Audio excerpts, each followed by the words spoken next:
Between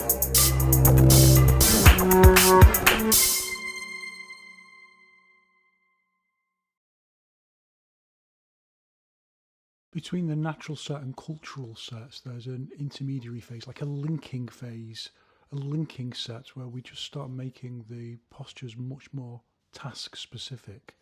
And this was very important for Wang Xiangjai in particular because at that early stage, his Yiquan relied, as he explicitly tells us, on opponents moving in and him hitting their guard, disrupting them and then striking them, rather than just swinging in with sheer force. And this is the so-called single touch disrupt the opponent's structure. And even though we're using the idea of a logical model, in reality they didn't have to be developed from scratch. Most of these techniques existed already or could be adapted from other martial arts, i.e. other cultural sets. But in terms of the logical model that we're using for our development, we can say that there are two basic elements to this. One is to start bending the limbs so that it has more chance of being applied specifically to attack the opponent's structure, and the second is using more bone alignment, i.e. hitting in with fists and feet rather than just swinging in with the limbs. And we want to start by looking at the first category, so we can call this a kind of linking set where we just start to make the limbs more crooked, and because we're doing that we can then use them to intercept an opponent's guard, much like Wang Xiangjai taught.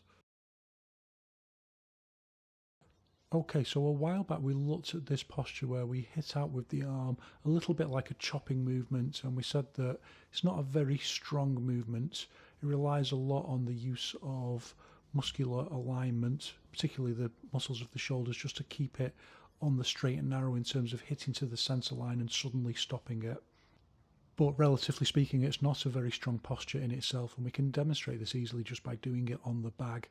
And you can see that it doesn't have much effect, but it's the principle that the strength of the posture is relative to the target that it's hitting. So to take down a guard doesn't require a massive amount of structural force.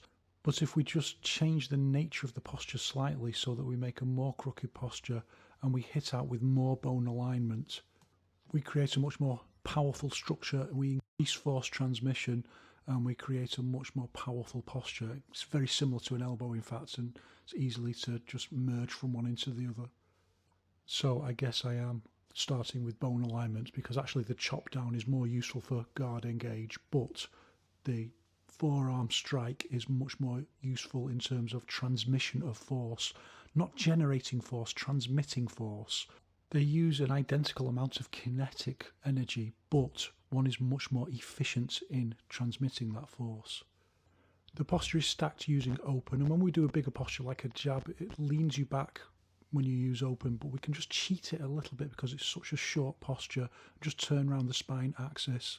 And remember, it's not just open, it's combining open with rise, lifting up off the front foot and the way we set the posture down back on the rear heel. Nevertheless, the temptation will be to lean in to get more power into it. Remember the saying that intent is a dog, and there's a lot more to this than just intent will maximize power. Think about what we mean by intention.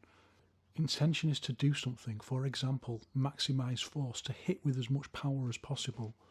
And intention in that sense is not embodied, it's disconnected from what the body does. Just like if you want to throw a punch and you're not trained, you throw a big haymaker trying to get as much power as possible.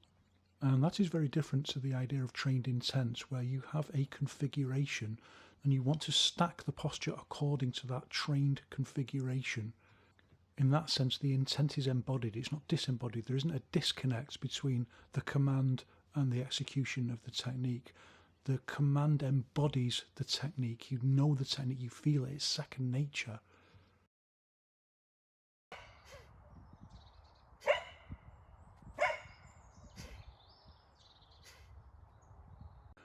Did the dog's bark scare you? That just tells you something about the power of voice. I'll look at that another time, of course. So, off the spot, using open, short, sharp movement, kinetic force, and everything just stacked towards the hit point. Strict control of intent, so if the distance isn't right, you don't lean in. Instead, because you've diligently trained yourself to do this, you make up that distance using a little step, a little leading step.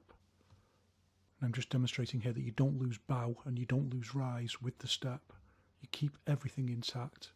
Remember our principle, same but different. It's the same as doing it on the spot, but a little bit different.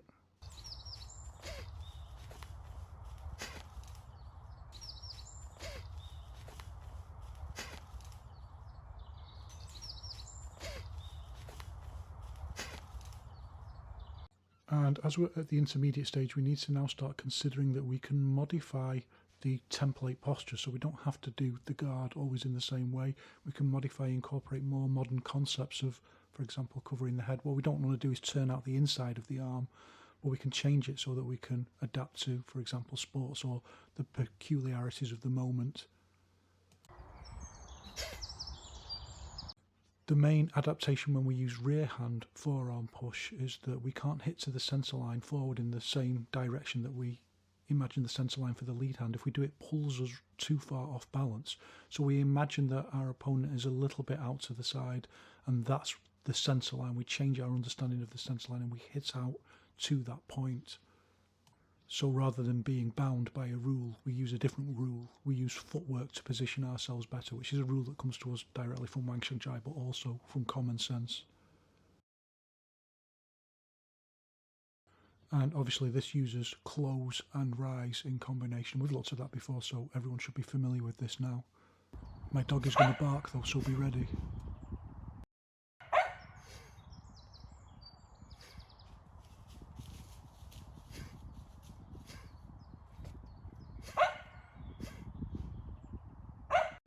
As well as using leading step move forwards, don't forget we also need to practice leading step moving backwards or with triangle steps.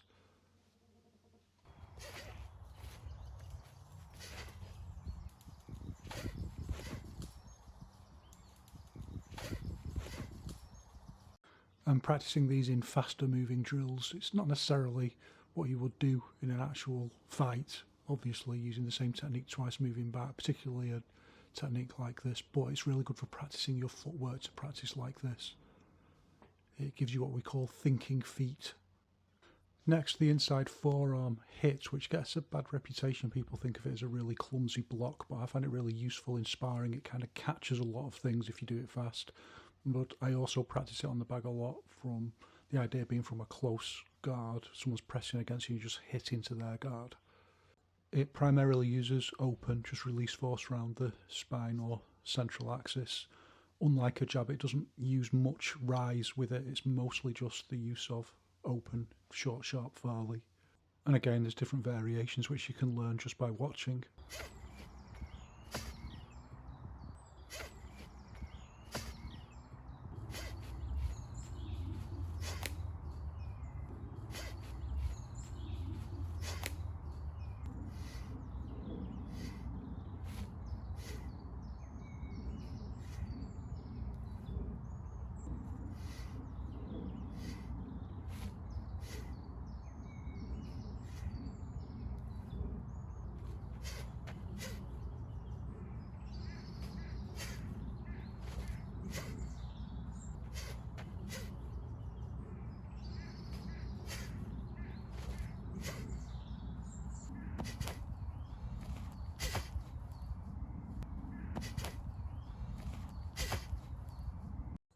Now let's change the posture to this kind of inside, what looks like a kind of inside karate block. This is a posture that is very useful in push hands or just for moving an opponent when they've got hold of you and you can just like release force one way. Now, well, you can see that I never take a good still because I'm always pulling funny faces, but nevertheless, this posture, like all of these postures, has an A setting and a B setting, so let's bring that back into the mix now. And remember, this is both simple and complicated, so it's simple in terms of A settings are usually used for striking, B settings are usually used for moving weight, but if the point that you're hitting or striking is at 90 degrees to your body, then whether it's an A setting or a B setting for a particular task reverses. Actually, it's more complicated than that because it's the closer you get to 90 degrees, it incrementally begins to become more of the other thing. But that's something that you just learn intuitively, you don't have to overly theoreticize that. But we do need to understand that by move your opponent's weight, we don't always mean like a massive movement. Usually for push hands and each one kind of stuff, we just mean move their whole body mass a tiny little bit. So it's not necessarily just like using brute force to move them a significant distance. Just shock the system, disrupt the structure and then hit them. Ooh, right on the nose. Anyway, sometimes we do just mean use brute force, so good structure is still required for that. And we know now from previous videos that the same posture can be stacked using completely different contexts and that changes the purpose of the context. So for example, open or closed, but the posture is the same. So I'm using open here first, so it looks like I'm twisting the body into one part's going one way, one part's going the other. But if you look at the legs, you can see that the quad is opening.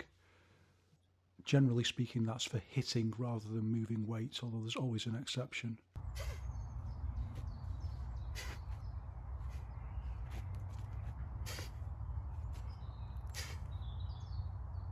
Watching in slow motion, we can see one of the big issues here. So if we use open, it leans the body back, that pulls the rear arm back. So if we want to follow up punch, we have to be neat and tidy with our somatic timing to shift back in. And also, we'll only be moving the opponent's guard and then hitting them. But if we use close, we can move more of their energy and we can get that cross in simultaneously with the lead hand movement. So we're using our B setting and we can get a much faster movement. The cross doesn't have to rebound back using somatic timing, it just flows straight in with the initial posture. And we can also take more weight on that so we can shock the opponent's structure a little bit better. Presuming that they're quite tense. If their arm's floppy, then we can't do that anyway, it won't transmit the force.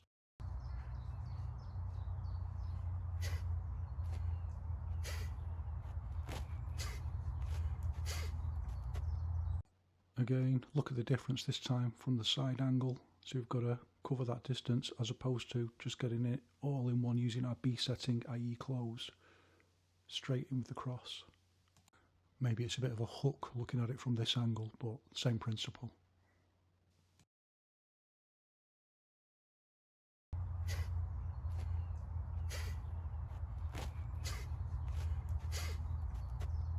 With the rear version of the technique, everything switches around. So now our A setting is close. You can see the oppositional force clearly here. It's like the whole body is kind of hourglassing.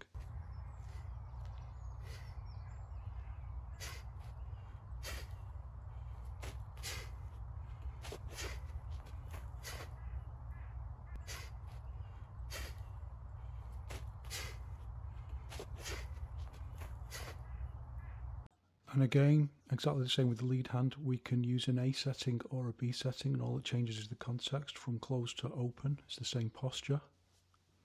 Your little Elvis step. And same as lead hand, this gives us a choice between somatic timing or just compounding the movement into a count of one. Using our principle of understanding through rhythm, we can think if we use close, it's a count of 1 and then 2 into the punch. But if we use open, our B setting for a rear hand, then we can change the whole posture to a count of 1. Look, 1, 1. It's all become compounded into a single technique.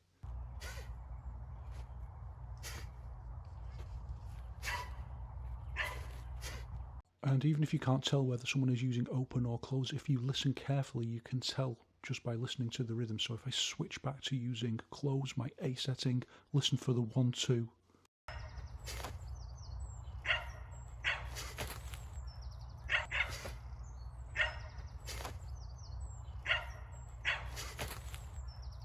Next, we bring in our principle of skewing the posture. So I'm skewing it a little bit more over on an angle. So I'm using a kind of hook, but I can change this and bring back in a movement from the natural set, bringing a big forearm strike. And I can use this more for a kind of throwing technique. Moving their arm and then hitting them with the Buddha's judgment strike, chopping down right into the side of the neck, try and knock them right over. See, I'm skewing the posture much more now.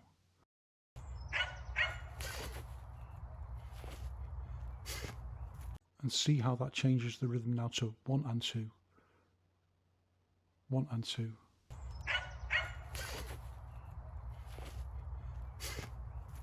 And it's a very similar thing when we change to using the rear hand for the big overhand Buddha's judgment. It's exactly the same concept. We just add a different technique on.